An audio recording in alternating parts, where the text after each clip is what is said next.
안녕하세요. 말씀과 함께 새롭게 여는 소망의 아침입니다. 존 스토트는 세상에 아무런 기준도 하나님도 없다고 하는 사람의 모든 길은 멸망으로 향한다라고 말합니다. 호세아 9장 1절로 9절까지 말씀을 본문으로 하여 죄악을 심판하는 형벌의 날이라고 하는 주제로 함께 은혜를 나누기를 원합니다. 우리는 호세아 8장 1절로 14절에서 이스라엘이 율법을 버리고 우상을 택한 결과가 얼마나 참담한지를 살펴보았습니다. 입술로는 하나님을 말했지만 실제로는 스스로 왕을 세우고 금송아지를 만들며 말씀을 떠나 자기 길을 가던 이스라엘의 모습은 우리에게 깊은 경고를 주었습니다. 그 말씀은 우리에게 이렇게 말씀하며 마무리되었습니다. 말씀을 버리고 우상을 섬기는 삶은 결국 하나님의 진노를 부르며 그 진노는 돌아오라는 하나님의 거룩한 사랑의 표현이다.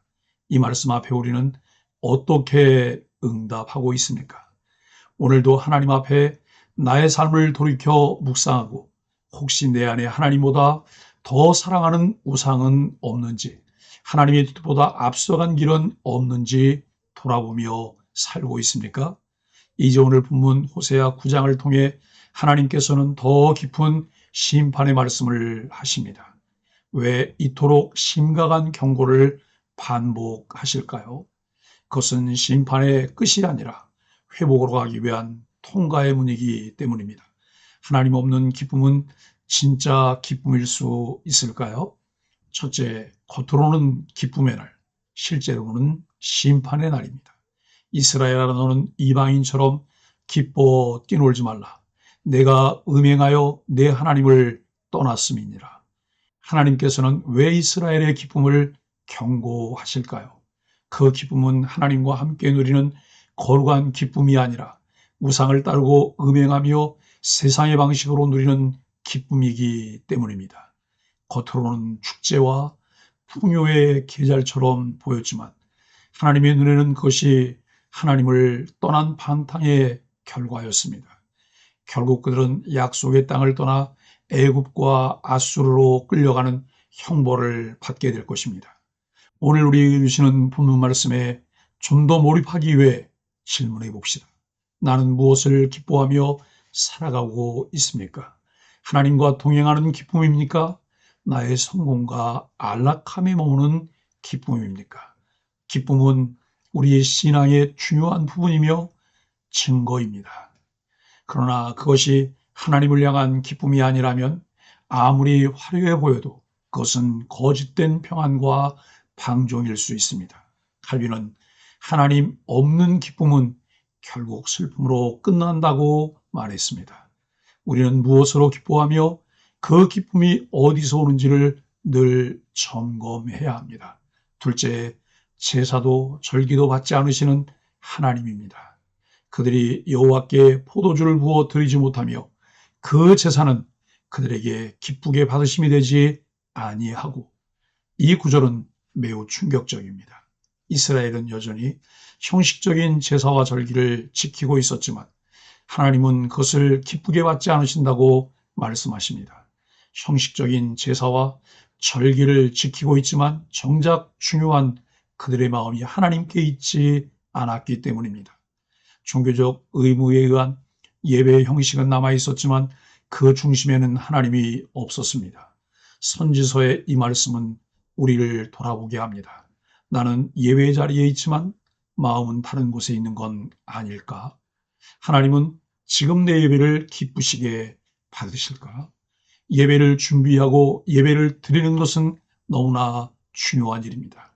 그러나 예배는 단지 드리는 시간이 아니라 드리는 존재, 즉 나 자신 전체를 하나님께 올려드리는 행위입니다. 로마서 12장 1절은 너희 몸을 하나님이 기뻐하시는 거룩한 산제물로 드리라. 이는 너희가 드릴 영적 예배니라고 말씀합니다. 사계명은 안식일을 기억하여 거룩하게 지키라고 말씀합니다.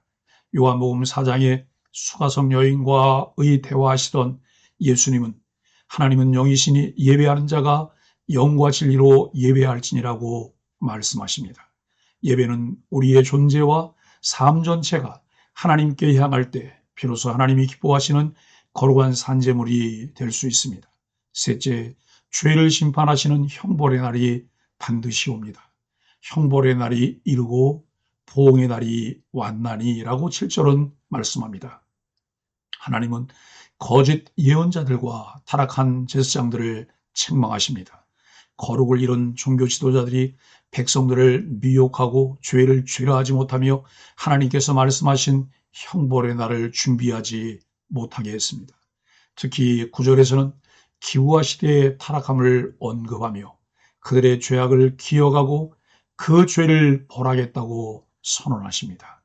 기브와 사건은 사사기 19장 20장에 나오는 레인의 첩이 죽임당하고 이스라엘이 내전에 빠지는 끔찍한 사건이었습니다.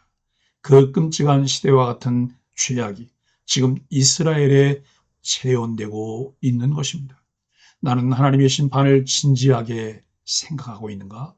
내 삶의 거룩을 위해 구별된 싸움을 하고 있는가? 하나님의 심판은 멀리 있는 이야기가 아닙니다. 그분은 살아계시며 오늘도 공의로 다스리시는 왕이십니다. 사랑하는 소망의 가족 여러분, 하나님은 왜 이 말씀을 우리에게 주실까요? 오늘 본문은 하나님의 심판의 날이 반드시 온다는 강력한 경고를 주고 있습니다. 그러나 동시에 이 경고는 우리를 향한 하나님의 오래 참으심과 회개의 초청이기도 합니다. 하나님은 이스라엘의 불순종을 심판하시되 언약을 깨뜨리시는 분이 아니십니다. 그분은 진노 중에도 언약 백성인 이스라엘을 잊지 않으시며 끝까지 돌아오기를 기다리십니다.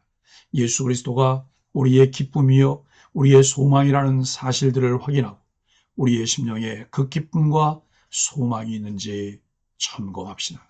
형식적인 신앙이 아니라 마음의 중심에 하나님이 계실 때 하나님과 친밀한 교제를 나누며 하나님이 주는 참 기쁨을 누리게 됩니다. 그리고 심판의 날 앞에서 오늘도 거룩함을 추구하며 살아가야 할 사명을 되새깁시다.